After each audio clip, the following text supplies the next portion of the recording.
IMF가 어젯밤에 또 수치를 하나 내놨습니다. 네, 수치를 내놨는데 사실은 이게 이제 성장률을 낮췄어요. 그래서 많이 낮춘 건 아니지만은 어쨌든 이 낮췄다는 게 굉장히 중요한 거고 내년 이제 경제 성장률 세계 전체적으로 세계의 경제 성장 전망치가 2.7%로 떨어졌습니다. 원래 2.9%였는데 그래서 이제 올해 성장률 전망치는 한 3.2% 그대로 유지했습니다. 이렇게 밤사이 나왔는데 사실은 이거는 이제 그런 거예요. 주는 시그널을 저희가 해석해 본다면 2.9에서 2.7로 떨어졌다는 게 중요한 게 아니고 올해는 그대로인데 내년이 떨어졌다.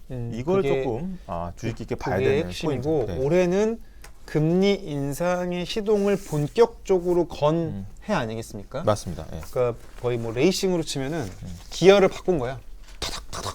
막 이런 상황이야 지금. 그렇죠. 그렇기 때문에 그 부작용이 이제 본격적으로 나타나는 게 내년이다. 네. 바꿔 말하면 지금도 힘들다 하는데 아직 시작도 안 한 걸 수도 있다. 이게 사실은 좀 무거운 메시지 같아요. 근데 이 맥락에서 보자면 그 IMF가 이제 한국에 대한 경제 성장률 전망치를 약간 2.3% 당초에서 2.6%로 올려 잡았습니다. 그러니까 올해 경제 성장률 전망치 자체는 세계 경제는 유지인데 한국 경제는 올랐다는 거는 상대적으로는 뭐 선방했다 이렇게 볼 수 있는 거죠. 그렇게 볼 수도 있죠. 다만 이제 내년의 성장률을 봤을 때 0.1%포인트를 낮췄습니다. 이것도 비슷한 흐름이에요. 이렇게 보면은 올해는 이왕 올해는 이렇게 된 거 경제 성장률이 본격화되지 않았지만 하향이 내년부터는 좀 경기 침체가 진짜 경기 침체 국면으로 들어갈 수 있다. 그렇죠. 거죠. 네. 근데 지금 딱 보면은 일단은 유럽이랑 미국은 올해 좀 떨어졌고요. 네, 많이 떨어졌어요. 많이 떨어졌어. 유로존 같은 경우에. 유로존은 내년에도 박살입니다, 그죠? 네. 근데 이제 한국 같은 경우에는 그래도 비교적 잘 버텨주는 걸로는 나오는데 네.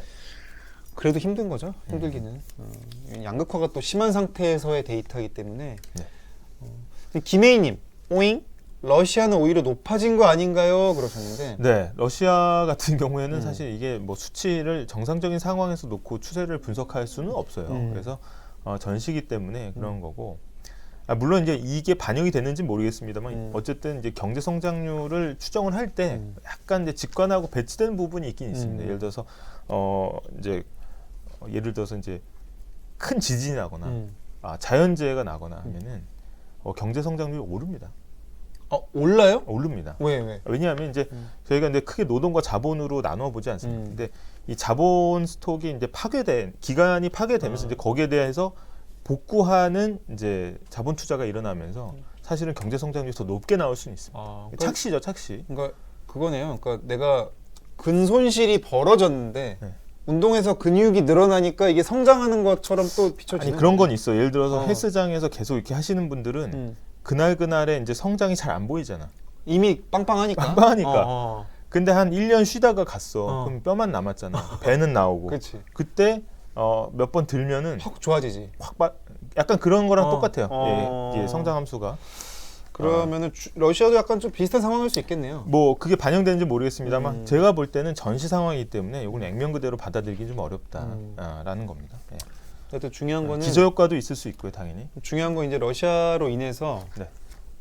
유럽이 박살나는 건 분명히 보입니다 지금. 네. 사실 한국은행이 예고했던 게 이제 금리 인상의 효과는 1년 뒤부터가 진짜라고 나왔던 거 아닙니까? 맞습니다. 그러니까 사실은 내년 한 봄에서 여름 넘어갈 때 이때가 정말 그러니까 실물로 전이되는 데는 조금 정말 어두워질 수 있어요. 근데 무서운 건 이제 지금부터 벌써 이렇게 나오고 있다는 거고요. 네.